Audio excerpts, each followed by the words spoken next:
O-O-T-C.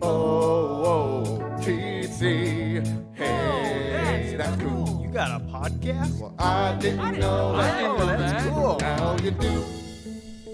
Welcome to the inaugural, the first ever, the flagship episode of Oh That's Cool. That's OTC's very own, very first podcast for OTC, by OTC. I'm your host, Jared Durden, along with... I am Andrew Crocker. Do you want to tell the people what you do, what you teach, how you exist here at OTC? I myself am a physics instructor. I'm a political science instructor. So, of course, we meet at those physics political science conferences. Yes, of course. There's very clear time. bridges between the two. Absolutely. Andrew and I decided we were going to get together. Not only did we want to make a podcast, but Andrew and I are both very social people, and of course, in times of a pandemic, we had a few constraints. So once we got the chance to start talking to people, it reminded us how much we liked it. So what you have here is kind of an audio journal as Andrew and I go out and try to seek and make as many friends as possible here at OTC. And to do that, we thought we'd be a little bit educational. So we are picking a topic that we don't know about, finding someone that can tell us about that topic. And for this first one, Andrew, you sent me a list, but we picked one that was particularly interesting. Tell us a little bit about that. Well, you and I had this conversation first. We were germinating this idea back in February, I think, and that's about a month after the Capitol riots, which happened in January. And so I sent you a big fat list of things that always fascinate me. But one of the things that had interested me was after the Capitol riot, I started looking into past riots. Was what happened on January 6th an insurrection? It's a conversation for another day, but I looked up insurrections in American history. There's been a few. But there was a successful one, a successful insurrection, an overthrow of an American government at one point in American history. I knew nothing about it, read a little bit about it, and I said to myself that would be a great topic. And, of course, you and I both know the perfect person to talk about it. Which brings us to our guest, Jennifer Bump. Jennifer, how are you doing? I'm doing well. I'm so happy to be here with you guys on this inaugural podcast. Is it inaugural? I thought inaugural meant like the first of a year. Or does it just mean the first? It's just like the first, I think, right? Because I think the inaugural address. But Yeah, and I'm glad that you said it's going to be slightly educational because that takes the pressure off as well. That's right. Only slightly educational. If you're not remotely charming, just be educational. Right. Thinking is cool. That's Thinking is cool. Our main mission here. Besides thinking and friendship. Yeah. That's what we're all about here at Oh That's Cool podcast. Easy to do at OTC. Lots of great thinkers at OTC. Lots of great people at OTC, which make it really easy to do both those things. Absolutely. So Jennifer, tell us who you are and your relationship to the college. Well, as you said, my name's Jennifer Bump, and I am a history instructor, and I teach most of my courses at the Richwood Valley campus, which is down between Nixa and OTC. I do have a couple of online classes. I teach history, U.S. history, world history. I also teach geography, and we've got some virtual reality stuff going on in that class, so that's a lot of fun. And then I also co-teach history and literature of the Holocaust, and so... yeah, kind of a wide variety of social science topics. I have been so fortunate to sit in on several classes from several instructors, and hopefully over the course of the coming weeks and months we'll get a chance to talk to all of them. But maybe one of the most, is enjoyable the wrong word to use for your Holocaust class? Maybe one of the most stirring classes I've sat through was you and your students who were phenomenal in that literature of the Holocaust class. That was so interesting. Yeah, it is. It's a great class, and it's a great way for people to be informed not only about the Holocaust, but modern genocide, and just have real conversations about those events and what led to those events and the context of what happens. And I think we're going to talk about that a little bit today with the insurrection that we talk about, providing some context for that event too.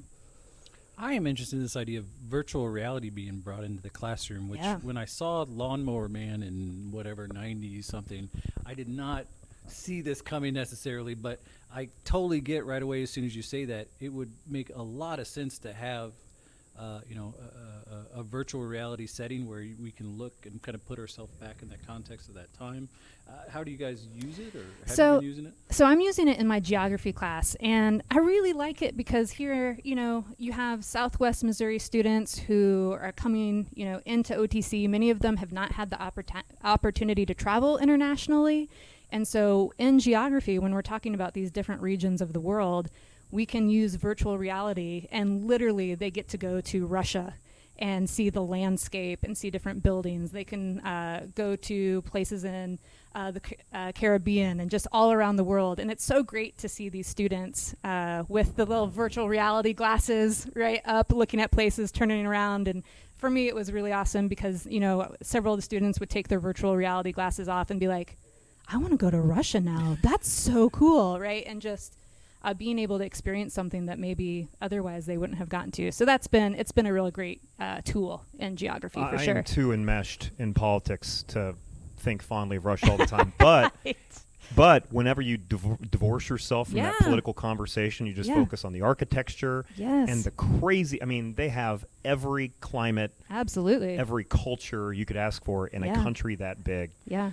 Is it Moscow? What part of the Russia do they get to wander around in? All different parts, because as you mentioned, Russia's so vast that the geography is vast. And so one of the things that really stood out to my students was that we looked at a Russian volcano, and they're like, there are volcanoes in Russia? Yeah. And like, it just, totally blew their minds. So yeah, there are volcanoes in Russia. So You should take geography. I imagine the technology does not exist in a certain part of the world, but a country that blows my mind, maybe the prettiest country on earth, is Afghanistan. If you ever get a chance to look at just photos of landscapes in Yeah. Afghanistan, aside from like how completely different their tribal cultures are from ours, Right. I can't. It's such a gorgeous country Mm-hmm. that I don't think any American.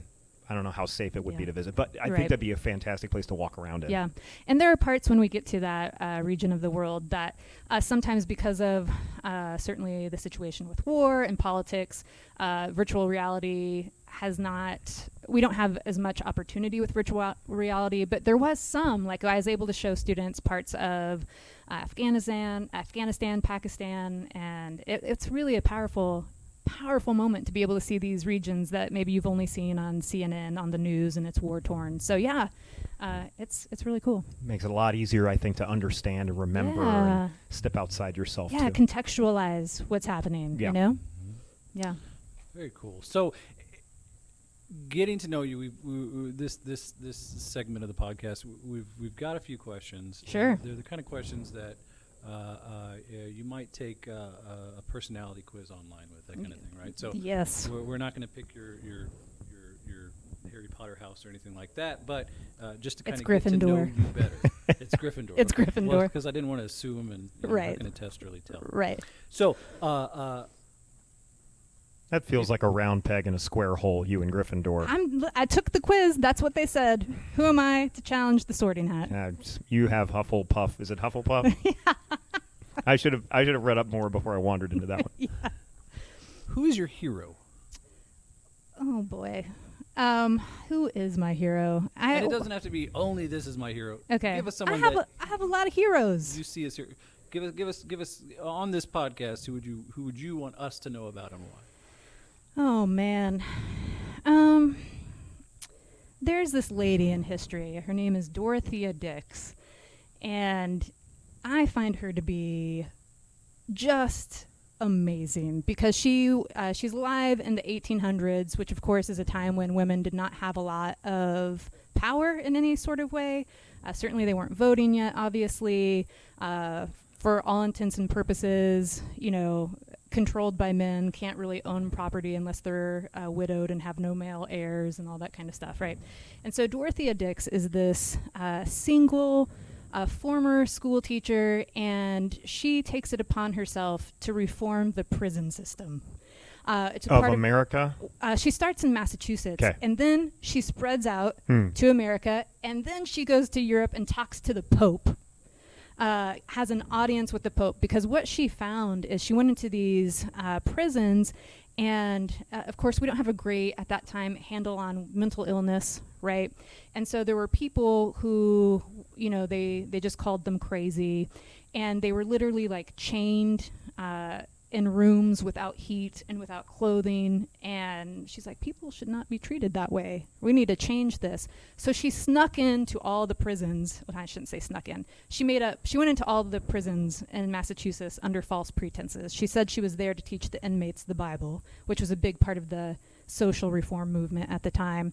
Writes a report, presents it to the Massachusetts legislature, and then reform starts to take place. And when she went to the Vatican to talk to the Pope, he's like, yeah, we need to change this. Let's put an area where we can take care of these people who are dealing, of course, they, again, don't call it mental illness, but like who are dealing with that. She's going to go on and be like a nurse during the Civil War and all that kind of stuff. But she, like, I am seriously impressed by her, like in her gumption, right, to just be like, this needs fixed. That Incredible. is her. Tell us that name again. Dorothea Dix, Dix, is her last name, and she's pretty amazing.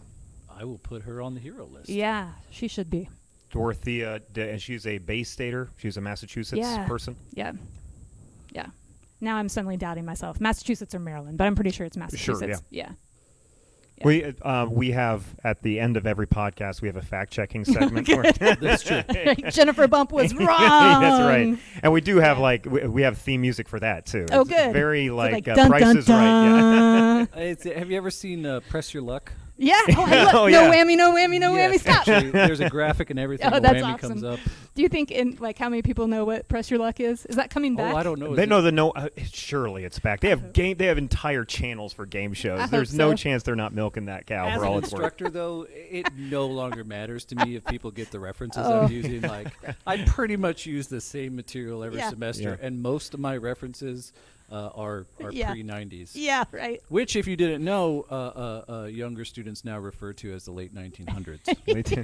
Makes me feel so old. know. That's right. Yeah, I still refer to when I talk about the states coming in my PLS class. I talk about my states coming together to form a national government. I still talk about them coming together and forming like Voltron. And I don't know if that was. I first started teaching in 2007. I don't know if it was relevant then, but now I might as well be speaking Greek halfway through my lecture. They have no clue what I'm talking One about. of my favorites ever is whenever we talk about opposite charges interacting, right, in electromagnetism, when we say, well, opposites attract. And I always say, as you know from Paula Abdul's Forever Your Girl thesis, deaf ears. Yeah. There are so Wasn't many she a more judge on modern American examples Idol? of that. Yeah. There's so many more modern examples of it. Why Paula Abdul? Why not Paula 'Cause Abdul? that Have you touched you seen the back in- video? I did. I did see the video. Yeah. Groundbreaking. That's right. This is on the heels of Who Framed Roger Rabbit, but I mean, the mixture, the idea that cartoons and humans interacting, mind-blowing. Yeah. Right? It was like in Transformers when the first time you heard someone cuss on a cartoon. And Yeah. Sure. Or Yeah. Take on Me. That's right. That is an amazing Yes. music. Maybe we can link to some of these amazing music Sure. videos at the bottom of the podcast. Hold on. Everybody pause. Music break. I don't think we have the money for that, actually. So, what motivates you to work hard? Well, I mean, it sounds like such a pat answer, but it's the students, right? Because there is nothing that gives me greater joy in this life than seeing a student connect with history in some way. And so, man, I work hard to make that happen, right? Trying to bring history to life because, I mean, you guys, I'm sure you hear this in your classes too, but certainly history. I know that my math people out there, communications people here, like, oh, I hate this class. Like, I hate history, or I hate speech, I hate physics, right? Like, they come into it with this preconceived notion that they're just going to hate it because maybe they had a bad experience in the past, right? They weren't able to connect with that material. And so I want them to connect with history and just see how it does actually have bearing on their lives today, right? And make the connections for why it's important. And, you know, a lot of people say, well, because if you don't learn history, you know, history will repeat itself. That's not like really true. Like history doesn't repeat, but there's this famous saying that it sure does rhyme. Yes, Right? I love that phrase. Yeah. History doesn't always repeat itself, but it often rhymes. Yeah. So it's important to, you know, understand how we can put, you know, past events into context and then, you know, kind of look around and see what we can do with what we're living through. So, yeah, I just love it. It's so much fun. And I mean, not to poo-poo on your guys' your subjects that you teach, but I think that history is like I can't imagine anyone wanting to do anything but history all day. It's like just the funnest thing, right? I mean, it's got drama, it's got romance, it's got comedy. I mean, it's absurd, and then it's logical, and it's the best time. Absurd's a good way of putting it, and I'll answer with my own quote. I don't know who to attribute it to, but reality is often more. What is it? Reality can be crazier than fiction because it doesn't need to be believable. No, I mean, I keep saying I don't know why people want to watch a movie about like Abraham Lincoln slaying vampires or whatever. Come on now, because like Abraham Lincoln's real life was way more interesting. Vampires do not need to be involved, right? So I'm actually watching a superhero show right now called Invincible, and one of the characters is an immortal character, basically an immortal Superman. Mm-hmm. And he has lived throughout the ages, and at one point you see him at all the different points in life, and he was in fact Abe Lincoln getting killed by John Wilkes Booth and came back later. So that seems inaccurate. You don't think that? Okay, I brought you on for a fact check on that. Yeah. So I think the penultimate. Am I saying that right? Question. Mm-hmm. Does that mean second to last? Penultimate? Or the ultimate? I think penultimate, second to last. So now you have to ask me 2 more questions. I am using it wrong. What a bunch of word nerds right here, right? It might. Shout out to it the might word be nerds. the second to last, though. Oh no, it's not. Well, sure. How do you say third to last? Then? Tertiary, ultimate. So my favorite question, and I think really this is. This really opens the door to understanding someone as a human and their experience. Good. Mm-hmm. In a battle to the death, Oh, yes. who would win between Gumby and Mr. Ed? And more importantly, why? That is, I mean, this gets to the heart of the matter, doesn't Putting it? you on the spot. Right? I mean, I'm going to This have is to on the record. This is recorded. search my soul a little bit. I believe that I'm going to have to go with Mr. Ed on this. And why? Well, whenever you have a talking horse, I think that we have to assume some superior intelligence, right? And if he can talk, what other kind of physical strengths might he have that we're not completely aware of? So he's a smart. How much Mr. Ed have you seen? Because I believe he only has the power of a horse. No, he surfed, which to me, that's dexterity. That's a skill set for a horse, right? Right. So I think, Boy, you weren't kidding on the references. right? I also spent a lot of time with my grandparents, so sure. I can tell you about Murder, She Wrote. Oh, and, yeah. I can go quite out of my own wheelhouse. I just don't know how talking as a horse gives you an advantage. Well, I think because it gives you the ability to reason. And I think that ultimately he's going to be able to reason himself out of a fight to the death here with Gumby. I mean, Gumby certainly has some kind of indestructibility, right? I mean, that's his thing. But in the end, I just think Mr. Ed has it. This is why I like this. This tells me a lot about her. And notice, almost automatically, you had a strong response. I did. It You have elicited your a very own strong opinion on that and your own reasoning. Yeah. And I think it's. I sometimes ask that. I used to ask that question as icebreakers, and sometimes still do with students. And you get such a wide variety of answers, and people get really serious about it. Yeah. Yes. In those cases, I do have to show them YouTube clips so they know who it is. But Sure. Sure. I have trouble. Gumby is indestructible, probably, and he can stretch probably infinitely. Yeah. How does Mr. Ed protect against a strangle to the horse neck? I don't know what the solution He's very is. fast. He's a we horse. might need a whole nother podcast. We Yeah. do, where fictional characters do war against each other, or real historical characters. I'd like to see, Mr. Ed take on Dorothea Dix. No. Don't doubt a woman that won an audience with the Pope on prison That's reform. right. All right. So, what brought us here today? Well, why we brought you here today specifically is because we have this question of a historical context. So, there was an insurrection in Virginia? Well, actually, North Carolina, and that's so it's going to be in Wilmington, North Carolina, in 1898. So we're talking about the insurrection of a city government here. And what happens is you have the election day, and then the insurrection, actually, or the coup, is going to take place on the following day. And so I thought what I'd do is just kind of give you a brief summary of what happened that day, and then maybe provide a little bit of context for why that event occurred, because I think that really informs that day more than just the events of that day. And so essentially on November 10th, 1898, there's going to be a bunch of white supremacists who overthrow the city government because they don't like who's in charge. They're going to force the resignation of the mayor, and he is a white Republican. They're going to force the resignation of 8 aldermen, which is like a fancy way of saying city council, basically. 3 of them were black, so they did have 3 black elected aldermen in Wilmington, and then there were 5 white, and they're called fusionists. And we're going to talk about fusionists here in just a little bit. Andrew, I think this is going to be right up your alley, because it's a political party, sort of. It's a joining of a political party. And then they also forced the resignation of the chief of police because he was a white fusionist. They're going to burn down an African-American newspaper. They kill at least 60 black townspeople. They expel prominent black townspeople from Wilmington, literally walk them out of town or to the train station. And it was all done in broad daylight.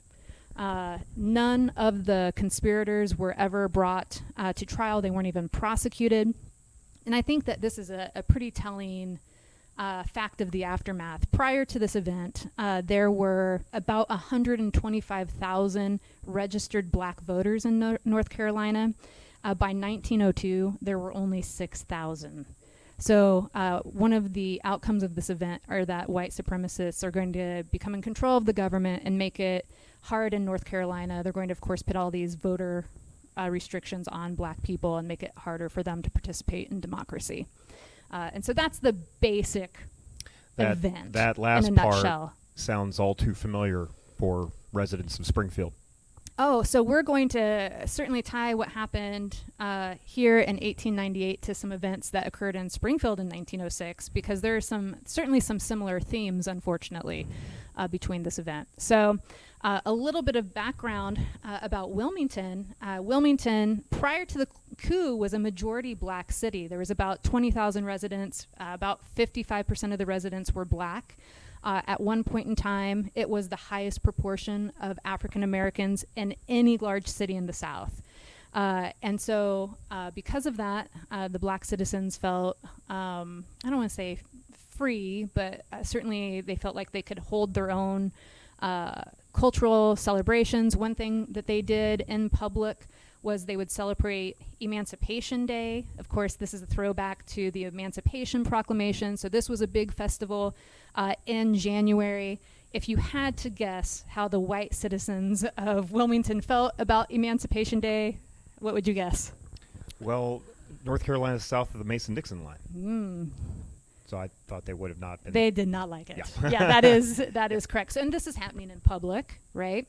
And for white citizens, it was just a reminder of what they had lost during the Civil War, right? They also celebrated Memorial Day. The black citizens celebrated Memorial Day, which of course was started after the Civil War to honor men who had died. And I don't know if you guys knew this, because I didn't. White citizens in the South did not celebrate Memorial Day. They had a separate Confederate Memorial Day, and I had no idea that existed, and in fact still exists. I did not know that. I did not know that. There are 3 states that currently still have it as a holiday on their calendar in the South. And so banks and everything are closed on Confederate Memorial Day. I had no idea. I'm from Kansas, so I'm a northerner. That is fascinating. Right, and had no idea. I had no idea that was still something that happened. And so, of course, here, again, you're going to have white citizens not liking the fact that you have the black citizens celebrating Memorial Day. And they also had this tradition called John Canoe, which was something that was only happening in North Carolina. It was a tradition down in the Caribbean, but it came over from West Africa. And they would dress up in traditional African clothing and have a day of celebration. But this was done on Christmas Day, and so it was very public. And again, white citizens of Wilmington didn't like it. So you have these three very kind of public events where black people are celebrating their traditions in a very public way, and the white citizens are just not very happy about it. So that's kind of the context for what's going on in Wilmington, a brief context. But politics, Andrew, this is going to be your wheelhouse, was really interesting at the time because certainly at the time, because of the Civil War and Abraham Lincoln freeing the slaves, most African Americans were Republican. And so you had a lot of white Democrats who were working to disenfranchise in some way, shape, or form African Americans. They were uncomfortable, of course, with the 15th Amendment that gave African American men the right to vote.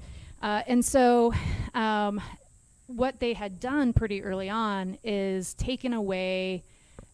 One way they could disenfranchise the black vote was by eliminating the popular election of county commissioners.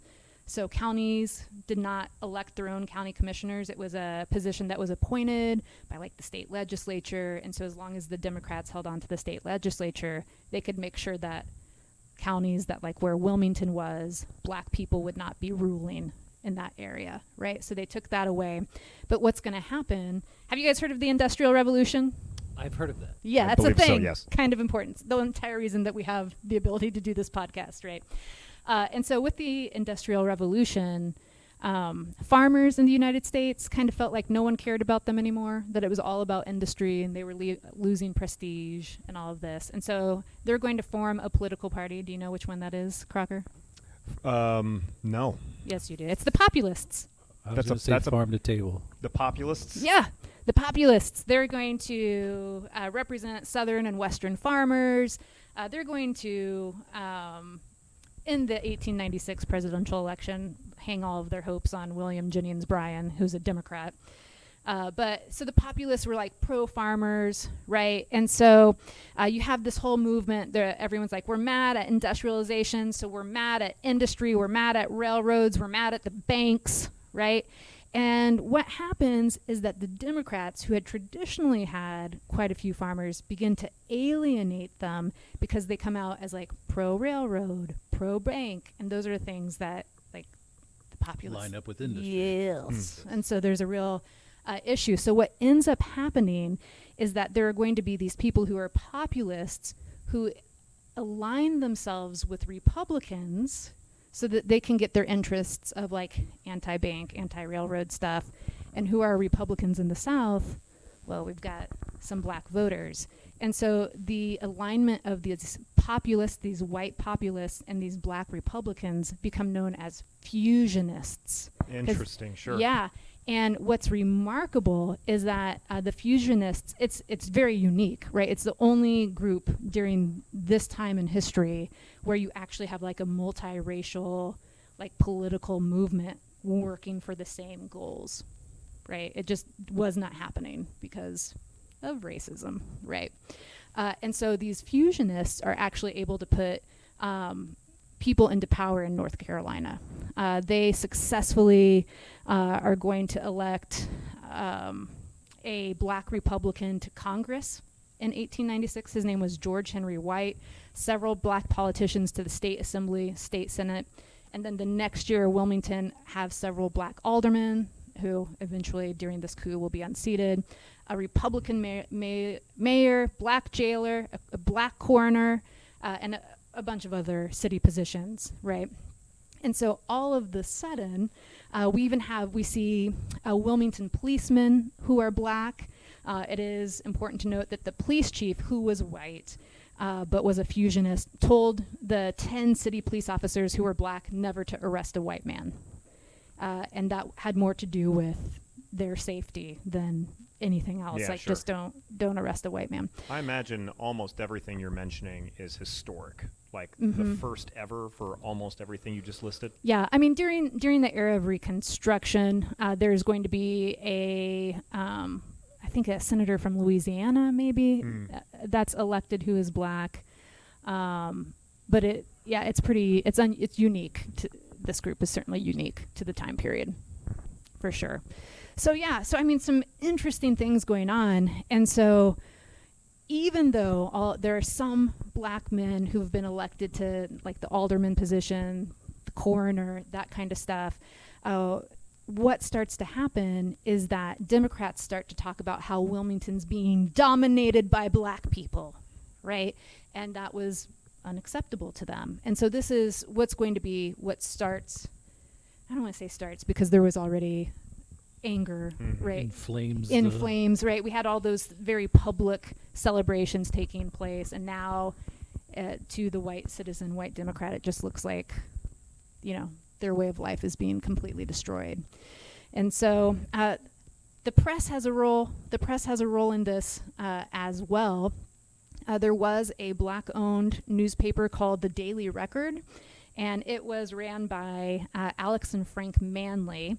They were two light-skinned brothers, so they were very, very fair-skinned. And this is something that actually here in the last 5 years, there's been movies and documentaries about black people who are light-skinned, certainly in this era due to white fathers and black mothers, and that really is the issue of rape, but having those children who could quote-unquote pass as white people and whether or not they should pass as white people. And that's actually an area of study that's being conducted right now because it's an entirely interesting part of the African American experience and what they experienced in that era. I'm sorry, they're studying what exactly? How you have these light-skinned black people who were so light-skinned could pass as white people. Some of them, were proud black citizens, and others tried to pass as white so they could get into schools, but then the guilt associated with that, like this denial of their heritage. Sure. And so there's a study, there are people looking at that because that's a complicated part of the African American story too, essentially. Of many minority. Yeah. Absolutely. My brother-in-law is biracial. Yep. He's half Latino. Yep. And he has more olive skin, and he straight up identifies as Latino, as a person of color. But his brother, same parents, has very light skin and identifies as Caucasian. It is I don't think there's enough research into biracial in history and biracial in, of course, our culture. Yeah, I think that's going to be a field, of course, where we just continue to see more research and more study because it deserves it, right? I mean, that is an important part of our heritage as Americans and something that deserves to be looked at, certainly. So you have this newspaper that's ran by these two men, Alex and Frank Manley, and here's the thing where it gets interesting, in my opinion, right? I think it's Alex Manley is going to openly challenge the white power structure. And he does this by pointing out the fact that there are black voters that outnumber white voters in Wilmington. And boy, when you put that in paper, right, then all of a sudden that becomes a more tense situation. Like everyone knew that was the case, but once it's been written down, then you have to deal with it, right? And then in 1897, he writes this editorial where he basically calls out these black pastors who in another paper had said, we agree with the whites in our community that if a black man is accused of raping a white woman, he should just be put in jail. And their motivation was that they were trying to stop lynching because what was happening, black men were basically being grabbed off the street and lynched. And so they thought, well, if we can say no, let's put them in jail. They can stop the problem of lynching. And Manley just calls that out. He's like, that's a bad policy. And I'll tell you why. One, because it denies the fact that black men and white women have consensual sex. And that was a big no-no, right? Of course, right? And he said, listen, if you're going to call out this issue of rape, right, then why aren't you saying that white men who rape black women should be put in prison? No one's calling them out, and we all know that's been happening for a long time. And this lights the whole thing on fire, right? Because this is and has been the big issue, right? black men raping white women. That's the monster under the bed. That's the thing that scares you in the dark at this time, right? So for a little bit of framing on this, Yes. where are those conversations taking place, or where is that happening that makes it public? So Or how does that look, right? So coming from our day and age, right? right. How things are sent out and shared is really obvious, right? Right. We can post anything on the internet and there's no Right. How is that taking place? How is information traveling in that time period? It's newspapers, circulars, right? Pamphlets, that kind of thing. And a lot of editorials, right? People write a lot of editorials in newspapers. And that's where this took place. And it got widely circulated. Other newspapers pick up this story. And of course, there's things that we all know, right? That hasn't been written down, right? And so certainly, like, there was this idea that, of course, black men who, if given the opportunity, will rape white women. Like, that was just because they, as we know from primary sources, were viewed, unfortunately, of course, as savages, barbaric, and that was their character, right? And so Manly calls that out. And that's radical, because you have to think we're like 70 years before Loving versus Virginia, which says, yes, black men and women can have relationships and not go to jail for it, right? And so that was a bold statement. And so this is, like I said, this has been kind of a huge, it was the boogeyman, right? And so here's some other examples for you. In 1915, the movie Birth of a Nation. Have you heard of that film? With yes, I have. Right. It was basically to celebrate the KKK, Klansmen. It was the first movie ever shown at the White House, and a major theme of that is that a black man is sexually aggressive towards a white woman. And this is what year? That's 1915. So if we come forward a little bit in history. 1921, the Tulsa Race Massacre, which has only recently kind of been making the news. You might have seen some things about that. I was introduced to that by the series Watchmen. Oh, okay. They opened the series with it, and I didn't know that, and went back and did a little bit of research. I have to admit, at this point, history is not my strong suit. Yeah.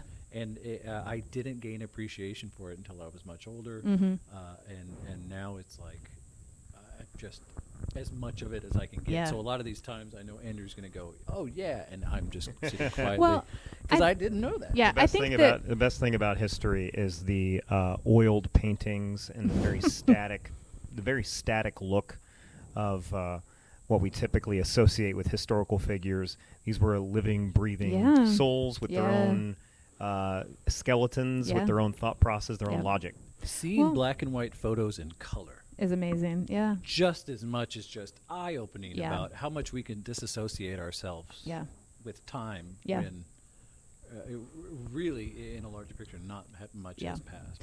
Well, and I think that you're in good company, because I think that most people don't actually start to care about history until they have a little bit of their own. Sure. Right? And then What all do of you a mean? sudden, it's like, oh, wait. Until you're old enough to be like, oh, I remember when I was 7. Oh, Right? And you start to think back about those times and your parents and all that kind When of your stuff. memory can work in decades. Yeah, and- right. When you were alive in the late 1900s. I'll say, referencing my own mother, whose father served in World War I. Yeah. My mother, is a little bit of a World War I buff. Yeah. Because, for that exact reason that you said. Yeah. Oh, yeah. You get interested because of the experiences of your family. So, yeah. So, Tulsa, the race riot, it's not a race riot. It was a massacre there. Started because of rumors that a young black man had assaulted a white woman. So again, we see that theme. Have you heard of Emmett Till? Yeah, Wolf Whistle. Yeah. So Emmett Till, he supposedly wolf whistles at a white woman, and he is going to be lynched as a result of that. And we can actually, this is where we connect it to Springfield history, because in 1906, 2 black men were lynched because 2 young people had claimed that they had attacked them and raped the girl. This event never took place, right? But their boss, who was white, vouched for them, said no, they were working at this time, and then they were put in the Springfield jail for their own protection, quote unquote, and then a mob shows up and lynches them. So again, this idea of black men raping or assaulting white women is, for much of our history, has meant instant death or lynching for these black men. So you can see how charged this is for Manly to suggest that black men and white women can have consensual relationships like this. I mean, it was the biggest heresy, blasphemy, sin of all time. And so, and he was right. Conversely, he was right to call out white men who raped black women, because like during the era of slavery, of course, rape was not ever reported by female slaves. But if a worker raped his master's female slave, he wasn't guilty of rape. He was guilty of trespassing on the master's property. Wow. So let that sink in. Like, it's just disgusting, right? And so Manly calls this out, and it's on after that, right? The press is going to report it. Black people are they're taking control of Wilmington. Look at this guy who's advocating for consensual sexual relations, and they're not our social equals and all of that. And then we have the coup. So that's what led up to that event. Now, the way you described it earlier was that it forced people to step down. Like they weren't they weren't putting these guys up on rails and running them out of town. They did run, absolutely, but in an attempt to make it look legal, Sure. right? What they're going to do is they'll ask for the mayor, the police chief, the aldermen all to come to the city office, which was overran with these white supremacist insurrectionists. Because by that point in time, by the point that had happened, they had burned down this newspaper where Alex Manly had published this newspaper. They burned that down. Later, they claimed that was an accident, but that's hard to claim that it's an accident when they took a picture in front of it and they're pointing at it. Sure. Doesn't seem so much like an accident when you're posing. But they forced them to come to the city offices, and then what they did was all right, you're going to resign, and the rest of you are going to vote for Joe, who was a white supremacist, and we're going to put him in office. So they made them quit one by one so that they could vote, right, for their replacement, essentially, and there was only one option, and it was white supremacist. Sure. Yeah. That brings us back to what some of those black pastors had said. Yeah. Was that maybe it's best just to take the L on this one, take the loss, because the alternative could be much more brutal. Yeah. Well, and I think that we have to understand the complexity of this issue and what African Americans were actually up against. This was the system. They faced being lynched or trying to be in power and ran out of town, right? And obviously being ran out of town is a superior notion to being lynched, but it was complicated. They're trying to navigate politics where no one wanted them to have a voice, right? So yeah, it was awful. So, guy who doesn't know anything about this question, Yep. I assume this coup held. There Yeah. was no. I don't even know how you go about challenging a coup in court. Well, I assume there's no court ruling where they're like, this coup is unconstitutional. And Is there a therefore separate coup court? a coup court? No, no, there is not. Well, so I mean, this followed a day of violence, right? Again, up to 60. Conservatively, we say 60 black people were killed, but black citizens in Wilmington fled. They hid in cemeteries, they hid out in the forests because they didn't want to be killed, because you had these white supremacists known as the Red Shirts and just other community members who literally jumped on city trolleys with guns and rode through neighborhoods and just shot indiscriminately at people. And so you have all of that violence, and so they went out and they hid. And then after this, the coup holds. right? And so you have black citizens who now, with these people in power who had enacted this coup, they don't feel safe. Why would you stay in Wilmington when, like, black lawyers, powerful black men had been, like, taken out on a rail, basically, right? And so the black population of Wilmington went down by like 1,000 in just the next few months. Like, people were getting out. So here's our connection, right, to Springfield historically. Yes. In terms of where's our relationship there? What in our history? Well, certainly after the event in 1906 as well that occurred here, the lynching of the 2 black men, you also see an exodus of the black community out of Springfield because of not feeling safe here, right? Like, that also happened here. Yeah. Is there, putting you on the spot here, is there a silver lining to the Wilmington atrocity? Yes and no. No in the immediate aftermath. Like, a bunch of bad things happen. Like I told you, they're going to disenfranchise black people. We had 125,000 registered voters in black voters in North Carolina, down to 6,000 after this event. We're taking the vote away from black people, and that's an atrocity. I think that the silver lining is that we're talking about it and giving voice to this event and to the people, who lost their lives in that event, and just to this history, right? When we're talking about the struggle of African Americans in our history, like, this is a part of the story. Like, you had the fusionists who were trying to have a government that was multiracial. It wasn't completely comfortable, right? In the sense that neither side, neither the white populists or the black Republicans, really trusted each other, but they were making it work, right, at the time. And so I think it's important to talk about that history, right? One, so that we know, hey, this happened. It was a pretty big event, an important event, and that we can see the struggle, right? And it can maybe inform our understanding of modern, current day events. So I think that's the silver lining. We're talking about it, and that's important. One last question. Is there anything you would like to brag about? Anything I would like to brag about? Oh, man.